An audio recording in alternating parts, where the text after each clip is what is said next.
ನಮಸ್ಕಾರ. ಕರುನಾಡ ನ್ಯೂಸ್ಗೆ ಸ್ವಾಗತ. ಮಧುಗಿರಿ ಸಾರ್ವಜನಿಕ ಆಸ್ಪತ್ರೆಯಲ್ಲಿ ಇಂದು ತಾಲ್ಲೂಕು ಮಟ್ಟದ ವಿಶ್ವ ಸ್ತನ್ಯಪಾನ ಸಪ್ತಾಹ ಕಾರ್ಯಕ್ರಮವನ್ನು ಅರ್ಥಪೂರ್ಣವಾಗಿ ಆಯೋಜಿಸಲಾಯಿತು.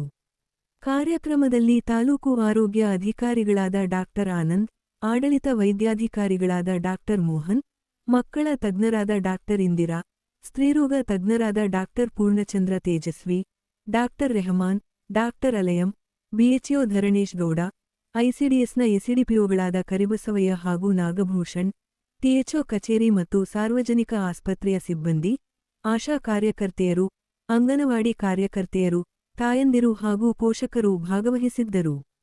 ಕಾರ್ಯಕ್ರಮದ ಆರಂಭದಲ್ಲಿ ಬಿಎಚ್ಒ ಧರಣೇಶ್ ಗೌಡ ಅವರು ಸ್ವಾಗತಿಸಿ ಪ್ರಾಸ್ತಾವಿಕವಾಗಿ ಮಾತನಾಡಿದರು. ನಂತರ ತಾಯಂದಿರಿಂದ ಕೇಳಲಾದ ಪ್ರಶ್ನೆಗಳಿಗೆ ಮಕ್ಕಳ ತಜ್ಞರು ವೈಜ್ಞಾನಿಕ ಮಾಹಿತಿಯೊಂದಿಗೆ ಉತ್ತರ ನೀಡಿ, ಸ್ತನ್ಯಪಾನದ ಮಹತ್ವದ ಬಗ್ಗೆ ಸಮಗ್ರ ಅರಿವು ಮೂಡಿಸಿದರು. ನಂತರ ನರ್ಸಿಂಗ್ ಅಧಿಕಾರಿಯವರು ಸ್ತನ್ಯಪಾನದ ಸರಿಯಾದ ವಿಧಾನವನ್ನು ಪ್ರಾತ್ಯಕ್ಷಿಕೆಯ ಮೂಲಕ ವಿವರಿಸಿದರು. ಜೊತೆಗೆ ವಿಡಿಯೋ ಪ್ರದರ್ಶನದ ಮೂಲಕ ತಾಯಂದಿರಿಗೆ ಸಂಪೂರ್ಣ ಮಾಹಿತಿ ನೀಡಲಾಯಿತು. ವೈದ್ಯರು ಮಾತನಾಡಿ, ತಾಯಿಯ ಹಾಲೇ ಮಗುವಿನ ಮೊದಲ ಆಹಾರ, ಮೊದಲ ಲಸಿಕೆ ಹಾಗೂ ಉತ್ತಮ ರೋಗನಿರೋಧಕ ಶಕ್ತಿ ನೀಡುವ ಅಮೂಲ್ಯ ಉಡುಗೊರೆ. ಮಗುವಿಗೆ ಮೊದಲ 6 ತಿಂಗಳು ಕೇವಲ ತಾಯಿಯ ಹಾಲನ್ನೇ ನೀಡುವುದು ಅತ್ಯಂತ ಮುಖ್ಯ ಎಂದು ತಿಳಿಸಿದರು. ಈ ಕಾರ್ಯಕ್ರಮದ ಮೂಲಕ ತಾಯಂದಿರು ಮತ್ತು ಪೋಷಕರಲ್ಲಿ ಆರೋಗ್ಯಕರ ಜೀವನಶೈಲಿ ಹಾಗೂ ಸ್ತನ್ಯಪಾನದ ಮಹತ್ವದ ಕುರಿತು ಪರಿಣಾಮಕಾರಿ ಅರಿವು ಮೂಡಿಸಲಾಯಿತು. ಈ ಸುದ್ದಿ ನಿಮಗೆ ಇಷ್ಟವಾದರೆ ವಿಡಿಯೋಗೆ ಒಂದು ಲೈಕ್ ಮಾಡಿ, ನಿಮ್ಮ ಸ್ನೇಹಿತರು ಹಾಗೂ ಬಂಧುಗಳೊಂದಿಗೆ ಶೇರ್ ಮಾಡಿ. ನಮ್ಮ ಕರುನಾಡ ನ್ಯೂಸ್ ಯೂಟ್ಯೂಬ್ ಚಾನೆಲ್ ಅನ್ನು ಸಬ್ಸ್ಕ್ರೈಬ್ ಮಾಡಿ, ಪಕ್ಕದಲ್ಲಿರುವ ಬೆಲ್ ಐಕಾನ್ ಅನ್ನು ಒತ್ತುವುದನ್ನು ಮರೆಯಬೇಡಿ. ನಾನು ನಿಮ್ಮ ಕೀರ್ತಿ ಕುಮಾರ್. ಮತ್ತೆ ಮತ್ತೊಂದು ಜನಪರ ಸುದ್ದಿಯೊಂದಿಗೆ ಭೇಟಿಯಾಗೋಣ. ಧನ್ಯವಾದಗಳು.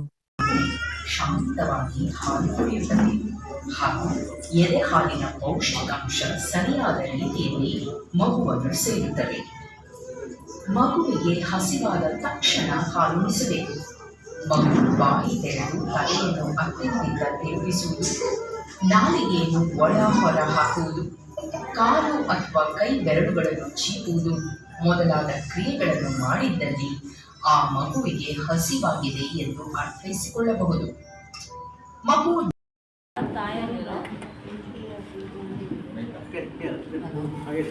ಕೆಲಸಕ್ಕೆ ಹೋಗುವ ತಾಯಂದಿರು ಯಾವ ರೀತಿ ಎದೆ ಹಾಲು ಕೊಡಬೇಕು? ಮೊದಲು 6 ತಿಂಗಳು ತಾಯಿ ಹಾಲು ಕೊಡಬೇಕಾಗತ್ತೆ. ಆ ಟೈಮಲ್ಲಿ ನಿಮಗೆ ಮೆಟರ್ನಿಟಿ ಲೀವ್ ಅಂತ ಇರುತ್ತೆ. ಸೊ ಹಾಗಾಗಿ ನೀವು ಮನೆಗಿರ್ತೀರ. 6 ತಿಂಗಳಾದಮೇಲೆ ನೀವು ವಾಪಸ್ಸು ಕೆಲಸಕ್ಕೆ ಹೋಗಬೇಕು. ಆಗಲೂ ನೀವು ತಾಯಿ ಹಾಲು ಕೊಡಬೇಕು. 2 ವರ್ಷದವರೆಗೂ ಕೊಡೋದಿರುತ್ತೆ. ಆವಾಗ ಹಿಂಗೆ ಕೊಡಬೇಕು ಅಂತಂದರೆ ಹಾಲನ್ನು ಎಕ್ಸ್ಪ್ರೆಸ್ ಮಾಡಿ ಇಡ್ಬೋದು. ಒಂದ್ಸಲ ಹಾಲು ಎಕ್ಸ್ಪ್ರೆಸ್ ಮಾಡಿದ್ರೆ 4 to 6 hours ನಾರ್ಮಲ್ ಟೆಂಪ್ರೇಚರ್ ಚೆನ್ನಾಗಿ ಕ್ಲೀನಾಗಿರೋ ಲೋಟ ಅಥವಾ ಪಾತ್ರೆ, ಒಂದು ಬಾಟಲು ಒಟ್ಟು ನಿಪ್ಪಲ್ಲಿರೋಂಥ ಬಾಟಲ್ಲ, ನಾರ್ಮಲ್ ಗ್ಲಾಸಲ್ಲಿ ಹಿಂಡ್ಬಿಟ್ಟು ತೆಗೆದಿಟ್ಬೋದು. ಆ ಹಾಲನ್ನು 4 to 6 hours ಅಂದರೆ 4 ಗಂಟೆಯಿಂದ 6 ಗಂಟೆವರೆಗೂ ಕೊಡ್ಬೋದು. ಇನ್ನೂ ಜಾಸ್ತಿ ಹೊತ್ತಿರ್ತೀರ ನೀವು ಆಸ್ಪತ್ರೆಯಲ್ಲಿ ಅಥವಾ ಎಲ್ಲೋ ಕೆಲಸದಲ್ಲಿ ಅಂತಂದರೆ ಒಂದ್ಸಲ ಹಾಲು ತೆಗೆದಿರೋದನ್ನು ರೆಫ್ರಿಜಿರೇಟರ್ ಫ್ರಿಜ್ಜಲ್ಲಿ ಮಿನಿಮಮ್ 24 hours ಇಡ್ಬೋದು. ನೀವು ಇಟ್ಬಿಟ್ಟು ಕುಡಿಸ್ಬೋದು. ಫ್ರಿಜ್ಜಿಂದ ತೆಗೆದ್ಮೇಲೆ ಅದು ತಣ್ಣಗಿರುತ್ತೆ, ಅದೇ ಹಾಲು ಕುಡಿಸೋದಿರಲ್ಲ. ಅದನ್ನು ನಾರ್ಮಲ್ ಟೆಂಪ್ರೇಚರ್ ತರಬೇಕು. ನೀವು ತಂದ ಮೇಲೆ ಆಮೇಲೆ ಅದನ್ನು ಕುಡಿಸ್ಬೇಕಾಗುತ್ತೆ. ಆಮೇಲೆ ಇನ್ನೊಂದು, ಇವಾಗ ಬರೀ ಕೆಲಸಕ್ಕೆ ಹೋಗೋದು ಅಂತಲ್ಲ, ಈಗ ಆಶಾ ವರ್ಕರ್ಸು ನೀವು ಟುಬೆಕ್ಟಮಿ ಕ್ಯಾಂಪ್ಗೆಲ್ಲ ಬರ್ತಿರ್ತೀರ. ಒಳಗಡೆ ಕ್ಯಾಂಪಿಗೆ ಹೋಗಿದ ತಕ್ಷಣ ಅಲ್ಲೊಂದು ಬೆಳಗ್ಗೆ ಒಂದು 10 ಗಂಟೆಗೆ ಹೋದರೆ ಒಂದು 12-1 ಗಂಟೆಗೆ ಬರ್ತೀರ. ಎಲ್ಲರ ಹತ್ರನೂ ಬಾಟಲ್ ಹಾಲುಗಳು, ಪೌಡ್ರ್ ಹಾಲು, ಹಸುವಿನ ಹಾಲು ಎಲ್ಲ ಹಾಕಿರ್ತೀರ. ಸೊ ಇದನ್ನು ಅವಾಯ್ಡ್ ಮಾಡ್ಬೋದು. ನೀವು ಒಳಗಡೆ ಹೋಗೋಕ್ಕಿಂತ ಮುಂಚೆ ಮಗುಗೆ ಹಾಲು ಕುಡಿಸ್ಬಿಟ್ಟು ಮಗುವಿಗೆ ಸಾಕಾಗುತ್ತದೆ. ಎದೆ ಹಾಲು 20 ml ಅಷ್ಟೇ, ಜಾಸ್ತಿ ದೊಡ್ಡದಿರಲ್ಲ. ಅದು ಬೆಳೀತಾ 2 ವರ್ಷದವರೆಗೂ ಹೋದರೆ 200 ml. 20 ml ಅಂದರೆ ಏನು, ಇಷ್ಟೇ ಹಾಲು ಬೇಕಾಗಿರೋದು. ಆ ಮಗು ಹಿಂಗೆ ಹಾಲು ಕುಡಿತಾ ಇರುತ್ತೋ ಹಾಗೆ ಹಾಲು ಬರ್ತಾ ಇರುತ್ತೆ. ನೀವು ಹಾಲು ಸಾಕಾಗಲ್ಲ, ನಾನು ಕುಡಿಸ್ತಾ ಇರೋ ಹಾಲು ಸರಿ ಇಲ್ಲ ಅಂತ ಹೇಳ್ಬಿಟ್ಟು ಮೇಲೆ ಹಾಲು ಪೌಡರ್ ಅದೆಲ್ಲ ಹಾಕ್ತೀರ. ಅದೆಲ್ಲ ಏನು ಅವಶ್ಯಕತೆ ಇಲ್ಲ. ಜಸ್ಟ್ ಒಂದ್ಸಲ ಹಾಲು ಕುಡಿಯೋದು ಬರೀ ಮಗು 15 ಬೆಳಗ್ಗೆ ಹೋದ್ರೆ ಸಂಜೆ ಬರೋದು, ಅವ್ರಿಗೆ ಯಾವ ರೀತಿ ಹಾಲು ಕೊಡಬೇಕು? ಅದನ್ನು ನಾನು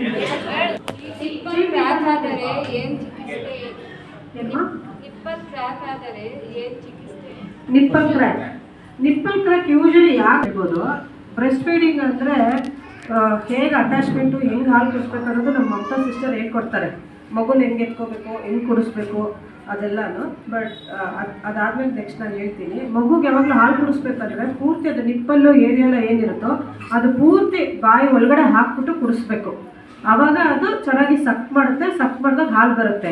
ಈ ನಿಪ್ಪಲ್ ಕ್ರ್ಯಾಕು ಸೋರು ಅಂದರೆ ಕ್ರ್ಯಾಕ್ ಅನ್ನೋದು ಯಾವಾಗ ಅಂದರೆ ಬರೀ ಹೊರಗಡೆ ಎದೆ ತೊಟ್ಟು ಮಾತ್ರ ಕುಡಿಸ್ತೀರಾ, ಅಂದರೆ ಆ ಪೊಸಿಷನ್ ಸರಿಯಾಗಿ ಇಲ್ದಿರ ಕುಡಿಸೋದು.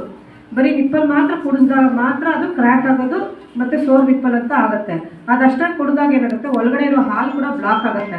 ಬ್ಲಾಕ್ ಆದಾಗ ಕೀವ ತುಂಬಕ್ಕೆ ಸ್ಟಾರ್ಟ್ ಆಗುತ್ತೆ, ಆ್ಯಪ್ಸಿಸ್ ಆಗೋದು, ಕೀವ ಸೋರೋದು ಆ ಥರ ಆಗುತ್ತೆ.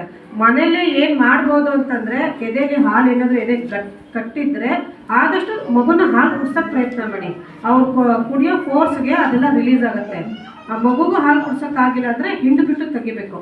ಅದನ್ನು ಎರಡೂ ಆಗಿಲ್ಲ ಅಂದರೆ, ಕ್ರ್ಯಾಕ್ ಆಗಿದೆ ಅಂದರೆ ಹಾಲಲ್ಲಿ 2 ಥರ ಇರುತ್ತೆ. ಮೊದಲೊಂದು ಹಾಲು ಬರೋದು 4 ಮಿಲ್ಕು ಹೈಂಡ್ ಮಿಲ್ಕ್ ಅಂತ ಇರುತ್ತೆ. ಹಿಂದ್ಗಡೆ ಬರೋ ಹಾಲು ಗಟ್ಟಿ ಇರುತ್ತೆ, ಫ್ಯಾಟ್ ಅಂಶ ಇರುತ್ತೆ. ಆ ಹಾಲನ್ನು ನಿಪ್ಪಲ್ಗೆ ಒರೆಸ್ಕೊಂಡ್ರೆ ಕ್ರ್ಯಾಕ್ ಕಡಿಮೆ ಆಗುತ್ತೆ. ಇನ್ನೂ ಜಾಸ್ತಿ ಆಗಿದೆ ಅಂದರೆ ಬಂದ್ಬಿಟ್ಟು ಡಾಕ್ಟರ್ಗೆ ತೋರಿಸ್ಕೋಬೇಕಾಗುತ್ತೆ. ಬರ್ತಿಲ್ಲ ಅಂದ್ರೆ ತಾಯಿ ಏನು ಬರ್ತಿಲ್ಲ? ಅದು ಬರ್ತಿಲ್ಲ ಅಂದ್ರೆ ತಾಯಿ ಏನು ಮಾಡಬೇಕು? ಒಂದ್ಸಲ ಮಗು ಹುಟ್ಟಿದೆ ಅಂದರೆ ತಾಯಿ ಆಗ್ತಾಳೆ ಅಂದರೆ ಹಾಲು ಬಂದೇ ಬರುತ್ತೆ, ಬರಲ್ಲ ಅಂತ ಹೇಳೋದೇ ಇಲ್ಲ. ಸೊ ಒಂದ್ಸಲ ಮಗು ಹುಟ್ಟಿದೆ ಅಂದರೆ ಸಫಿಷಿಯೆಂಟ್ ಮಿಲ್ಕ್ ಬರ್ತಾ ಇಲ್ಲ ಅಂದರೆ ಏನು ಮಾಡಬೇಕು? ಫಸ್ಟ್ ಮಗು ಹುಟ್ಟಿದ ತಕ್ಷಣ ಆ ಬಾಂಡಿಂಗ್ ಬರಬೇಕು. ಹುಟ್ಟಿದ ತಕ್ಷಣನೇ ಹಾಲು ಕುಡಿಸ್ತಾ ಇರಬೇಕು.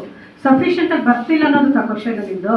ಹಾಲು ಕಡಿಮೆ ಅಂತ ಆಗಂಗಿಲ್ಲ, ಕಡಿಮೆ ಅಂತ ಹೇಳ್ಕೊಳಂಗೇ ಇಲ್ಲ. ಫಸ್ಟ್ ಮೈಂಡ್ ಸೆಟ್ ಪ್ರಿಪೇರ್ ಮಾಡ್ಕೋಬೇಕು. ನನ್ನ ಮಗುಗೆ ನನ್ನ ಹಾಲು ಕೊಡಬೇಕು, ಹಾಲು ಸಾಕಾಗುತ್ತೆ ಕೊಡ್ತೀನಿ. ಫಸ್ಟ್ ಆ ಕಾನ್ಸೆಪ್ಟ್ ಬಂದರೆ ಆಟೋಮೆಟಿಕ್ಕಾಗಿ ರಿಫ್ಲೆಕ್ಸಲ್ಲಿ ಹಾಲು ಬಂದೇ ಬರುತ್ತೆ. ಆಮೇಲೆ ಮಗುನ ನೀಟಾಗಿ ಅಟ್ಯಾಚ್ ಮಾಡ್ಕೊಂಡು ಹಾಲು ಕುಡಿತಾ ಇದ್ರೆ ಹೆಂಗೆ ಮಗು ಹಾಲು ಸಕ್ ಮಾಡುತ್ತೋ, ಆಕ್ಸಿಟೋಸಿನ್ ಪ್ರೊಲ್ಯಾಕ್ಟಿನ್ ರಿಫ್ಲೆಕ್ಸ್ ಅಂತ ಇರುತ್ತೆ, ಅದ್ರ ಮುಖಾಂತರ ಆ ಸಕ್ಕನಲ್ಲಿ ಹಾಲು ಬರ್ತಾ ಇರುತ್ತೆ. ಅದಕ್ಕೂ ಮೀರಿ ನಿಮ್ಗೆ ಹಾಲು ಬರ್ತಾ ಇಲ್ಲ ಅಂತಂದರೆ ತಾಯಿ ಫಸ್ಟು ದಿನಕ್ಕೆ 5 ರಿಂದ 6 ಲೀಟರ್ ನೀರು ಕುಡಿಬೇಕು. ಬೆಳಗ್ಗೆ 1 ಲೋಟ ಹಾಲು, ಸಂಜೆ 1 ಲೋಟ ಹಾಲು, ಸೊಪ್ಪು, ತರಕಾರಿ, ಸಬ್ಬಸಿಗೆ ಸೊಪ್ಪು, ನಾನ್ ವೆಜಿಟೇರಿಯನ್ ಇದ್ರೆ ಲಿವರ್ ಫ್ರೈ ತಿಂದರೆ ಚೆನ್ನಾಗಿ ಹಾಲು ಬರುತ್ತೆ. ಆವಾಗ ಹಾಲು ಕುಡಿಸ್ಬೋದು.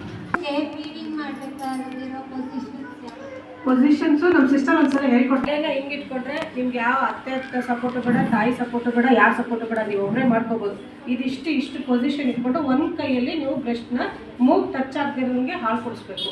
ಇದು ಎಲ್ಬೋ ಇಲ್ಲಿ, ತಲೆ ಹತ್ರ ಇದು ಇಷ್ಟು ಇಟ್ಕೋಬೇಕು. ಪೂರ್ತಿ ಬಾಡಿ ಏನಿದೆ ಮಗುದು ನಮ್ಮ ಕಡೆ ಫೇಸ್ ಆಗಿರಬೇಕು. ನಾವು ಆ ಮಗು ಮುಖನ ನೋಡಬೇಕು.